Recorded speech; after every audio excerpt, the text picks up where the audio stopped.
Hi YouTube friends and family, welcome back, Just Christina here. Today we're going to go over part 2 of the document entitled The Secret Executive Orders That Can Make a President Dictator.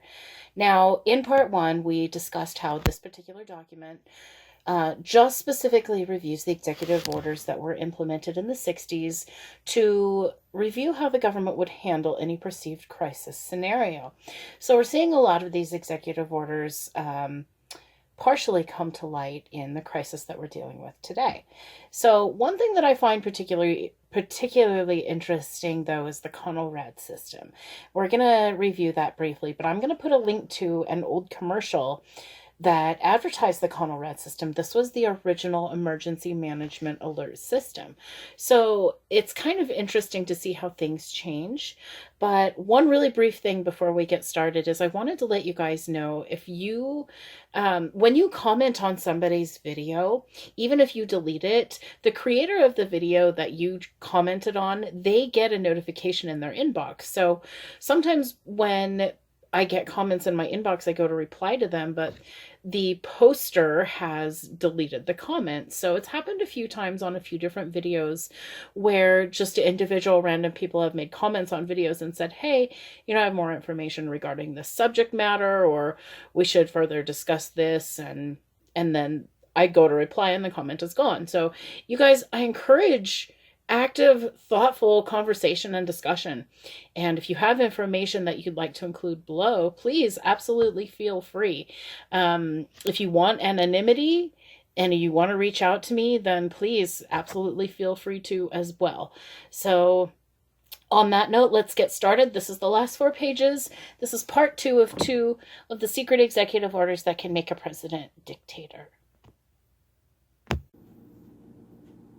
Okay, we're all set up here, and this has some information in it that, now in part 1, I put links to each specific number, executive order, that gives you further information to discuss every executive order in its entirety as it is written. And these executive orders, remember, are the ones that were created to specifically handle crisis scenario should they arise in the United States. So the executive orders that we are discussing, that we just talked about at the end of video 1, we were talking about the registration of radio operations and how you had to be licensed. Before we had the emergency alert system, there was something called Conelrad. And I will put a link to an old commercial video that there is on YouTube, so you guys can look at that too. So if you don't know what Conelrad is, that was the original alert system.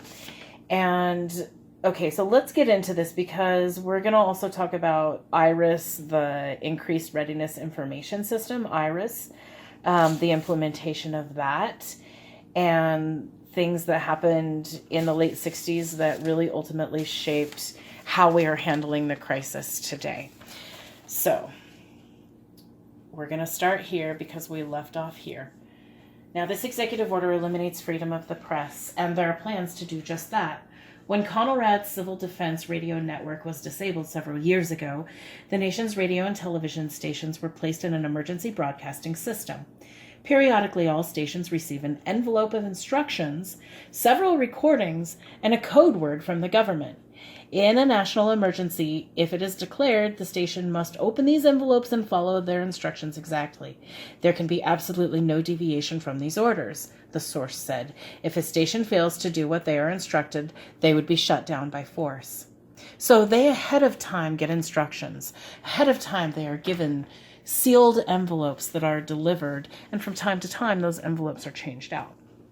These federal instructions are currently posted in every radio station. However, these envelopes may not be opened only when the government signals an emergency. A warning is printed on the envelope, a station manager explained. Anyone who opens the envelope before an emergency is subject to a severe fine and a jail sentence. Similar envelopes can be mailed to general circulating newspapers with the same threat for premature opening. Newspapers will receive basically the same instructions as radio and TV stations, a civil defense director reported. The recordings are replaced by printed forms. These instructions also name the government agency to have authority over the newspapers.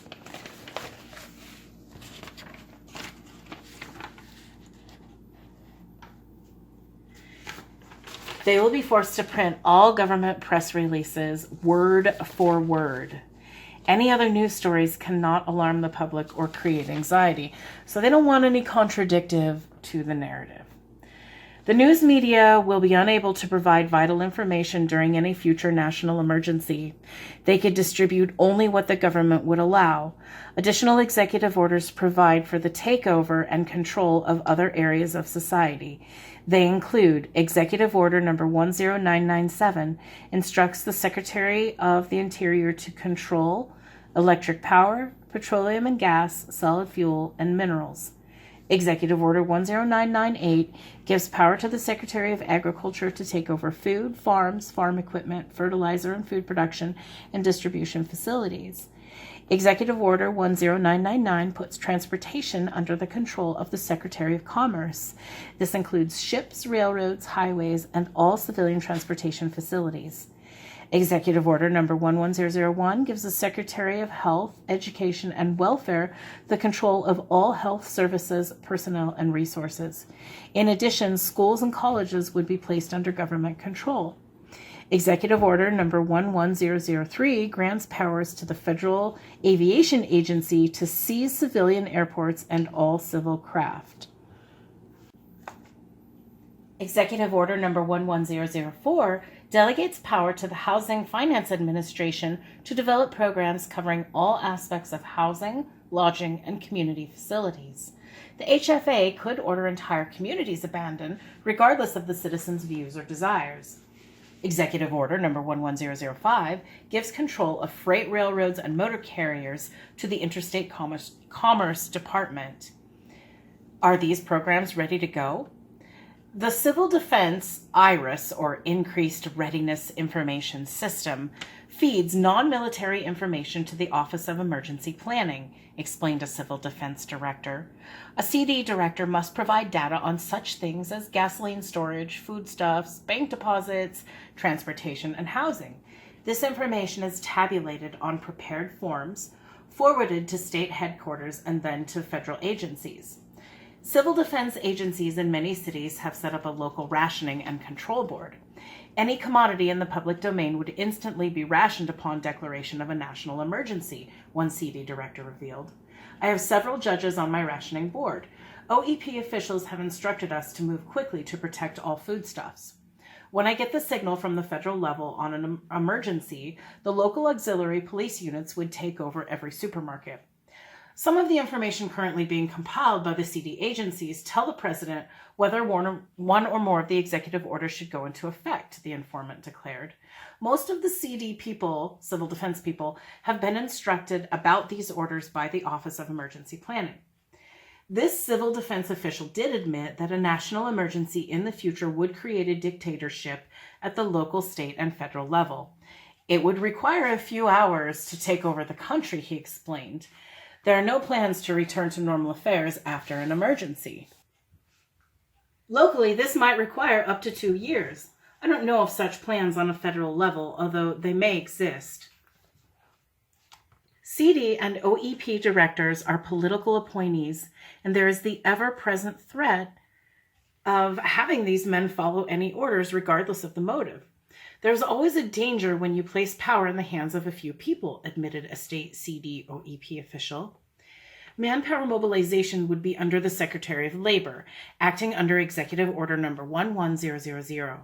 Functions include using specialized personnel, wage and salary controls, training, and work incentives. So there's your wage control right there.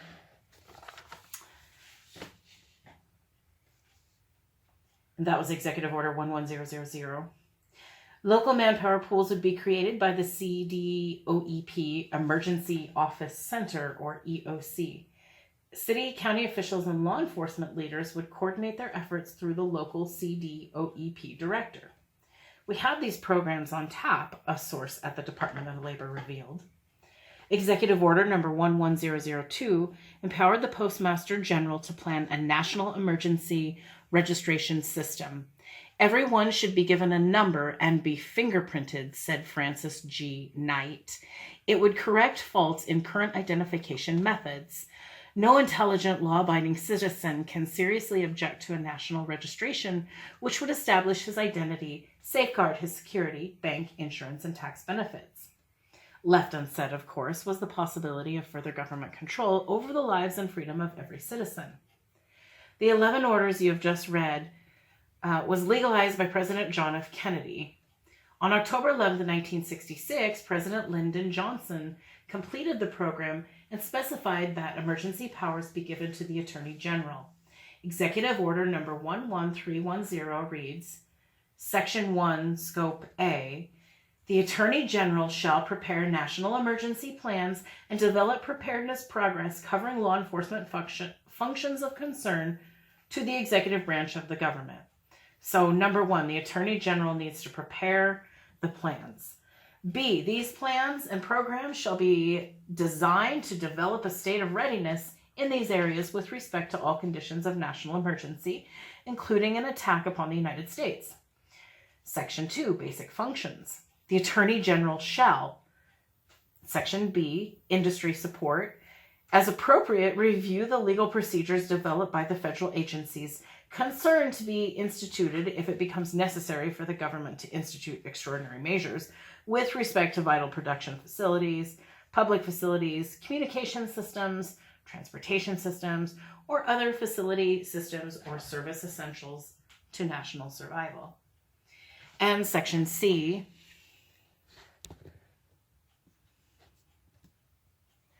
judicial and legislative liaison in cooperation with the federal courts and with the Congress, so there will be mutual understanding of federal emergency plans.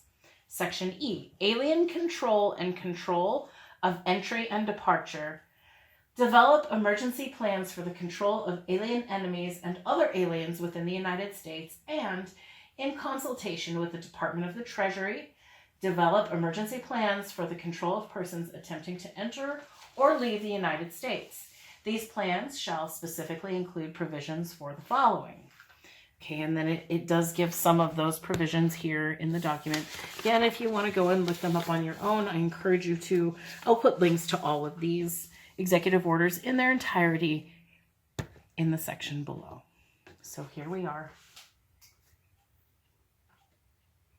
Section 5, control of persons entering or departing from the United States at designated ports of entry. Section 6, increased surveillance of the borders to preclude prohibited crossings by persons. Section 3, civil defense.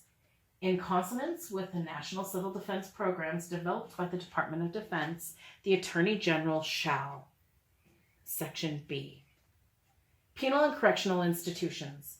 Develop emergency plans and procedures for the custody and protection of prisoners and the use of federal penal and correctional institutional resources when available, for cooperating with local authorities in connection with mass feeding and housing, for the continued availability of prison industry products, and for the development of federal prisoner skills to appropriately augment the total supply of manpower. So basically they're saying that if we're going to contain these people at the border, we better be able to house them, feed them, clothe them, and contain them. So that is what that is establishing, the penal and correctional institutions and the detainment facilities, which, you know, over the past 60 years, they've only built them up more. Section C, identification and location of persons. Develop emergency plans and procedures for the use of the facilities of personnel of the Department of HEW, with the development of plans and procedures for the identification of the dead and the reuniting of families during a civil defense emergency. Section 4, interagency cooperation. Unless otherwise provided in this section, the Attorney General shall assume the initiative in developing joint plans for emergency preparedness functions. So now here we are at Section 5, presidential coordination. The director of the OEP shall advise and assist the president in determining policy for and assisting him in coordinating the performance of functions under the order with the total national preparedness program. Section 6, emergency planning. Emergency plans and programs shall be developed as an integral part of the continuing activities of the Department of Justice on the basis that it will have the responsibility for carrying out such programs during an emergency. The Attorney General shall be prepared to implement all appropriate plans developed under this order. Unlike other cabinet officers, the Attorney General's program may be beyond the planning stage. There are persistent rumors in Washington of a shadowy Operation Dragnet, a computer informant stated. There are more than 750,000 names in this computer. They include campus rebels, war protesters, and members of various dissident groups. The central computer is linked to several regional computers. Thousands of warrants can be printed out for the arrest of these people. Although it has a touch of unreality and big brotherism, I have heard that this is a part of internal security division in the Department of Justice. Activating the computer might be reminiscent of the Red Raids in 1919, when Attorney General A. Mitchell Palmer and agents of the Justice Department swooped out to arrest 5,000 quote-unquote subversives. They included writers, teachers, professors, clergymen, newsmen, businessmen, culled from a list of 60,000 names compiled by the Intelligence Division, a Justice Department forerunner of the FBI.